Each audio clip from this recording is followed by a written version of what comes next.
Hello friends, welcome back to my channel Nilpu vlogs. যারা যারা আমার চ্যানেলে নতুন অবশ্যই চ্যানেলটা সাবস্ক্রাইব করে আমাকে সাপোর্ট করো। আর যারা যারা আগে থেকে চ্যানেলটা সাবস্ক্রাইব করে রেখেছো তাদের জন্য অসংখ্য ধন্যবাদ আর আমার তরফ থেকে অনেক ভালোবাসা। তো আজকে চলে এসেছে একটা ফেস প্যাকের ভিডিও নিয়ে, সামার রিলেটেড। সামারে স্কিনের প্রচুর প্রচুর প্রবলেম হচ্ছে, রোদ্দুরে বেরোনো, ট্যান বলো, এমনি ঘরেও স্কিন প্রচুর প্রবলেম করছে, র্যাশেস প্রচুর বেরোচ্ছে। তো তার জন্য খুব ভালো একটা ফেস প্যাক আমি বাড়িতে ইউজ করছি। তো আমার স্কিনে তার কারণ কোনো র্যাশও হচ্ছে না, যেগুলো হয়েছিল কমেও গেছিলো। তো সেজন্য ভাবলাম তোমার সঙ্গে ভিডিওটা আমি শেয়ার করি। তো সামার রিলেটেড এটা খুব ভালো ফেস প্যাক, আর তোমরা স্কিপ না করে ভিডিওটা পুরোটা দেখো, আশা করি খুব ভালো লাগবে আর তোমাদের রেজাল্টও খুব ভালো পাবে যদি তোমরা এটা বাড়িতে ইউজ করো। তো ফেস প্যাকটা এবার রেডি করে নেবো। কী কী ইনগ্রিডিয়েন্টস লাগছে সেটাও তোমাদের আমি বলে দিচ্ছি। তো এই যেটা ছোট্ট বোল নিয়ে নিয়েছি, দিচ্ছি 1 চামচ বেসন, দিচ্ছি মুলতানি মাটি, দিচ্ছি 1 চামচ কফি পাউডার, দিচ্ছি 1 চামচ টক দই, দিচ্ছি 1 চামচ মধু। তো এবার সমস্ত উপকরণ খুব ভালো করে মিক্সড করে নেব। তো খুব ভালো করে মিক্সড করা হয়ে গেছে আমার। যদি তোমাদের এটা টাইট মনে হয় তাহলে একটু রোজ ওয়াটার দিয়ে তোমরা ম্যানেজ করতে পারো। তো এটাকে 10 মিনিট সাইডে রেখে দাও ভালো করে সেট হওয়ার জন্য।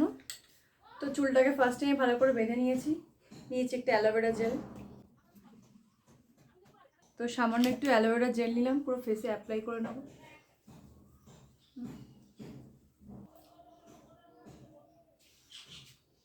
তো ফুল ফেসে অ্যাপ্লাই করা হয়ে গেছে।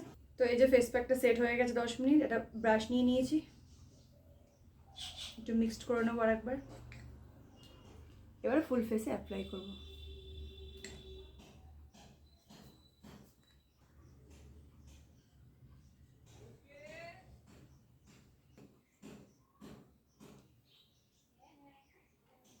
তো নেকেও অ্যাপ্লাই করব। এটা তোমরা হাতেও অ্যাপ্লাই করতে পারো, খুব বেশি করলাম না, হালকা করলাম। তো ফেস প্যাকটা তোমরা স্টোর করেও ফ্রিজে রেখে দিতে পারো, 2-3 দিন ইউজ করতে পারো। এটা ডেলি ইউজ করতে পারো, কোনো স্কিনে এফেক্ট হবে না, খুব ভালো একটা ফেস প্যাক। তো এটা আমি এভাবেই 10 থেকে 15 মিনিট ছেড়ে দেবো শুকিয়ে যাওয়া পর্যন্ত। তারপর নর্মাল ওয়াটারে ফেসটা পুরোপুরি ধুয়ে নেব। A few moments later. তো আমার ফেসটা খুব ভালো মতন শুকিয়ে গেছে। এবার মুখটা ঠান্ডা জল দিয়ে ধুয়ে নেব। তো আমার ফেসটা পুরোপুরি ভালোভাবে ধোয়া হয়ে গেছে আর স্কিনটা খুব সফট লাগছে। তোমরা বাড়িতে ইউজ করে দেখতে পারো, খুব ভালো রেজাল্ট পাবে। আর কেমন লাগলো অবশ্যই কমেন্টে জানাতে ভুলো না। ভালো লাগলে লাইক করো, তুই আর চ্যানেলটা সাবস্ক্রাইব করে আমাকে এভাবেই সাপোর্ট করো। তোমরা সকলে খুব ভালো থেকো, দেখা হবে আবার নেক্সট ব্লগে।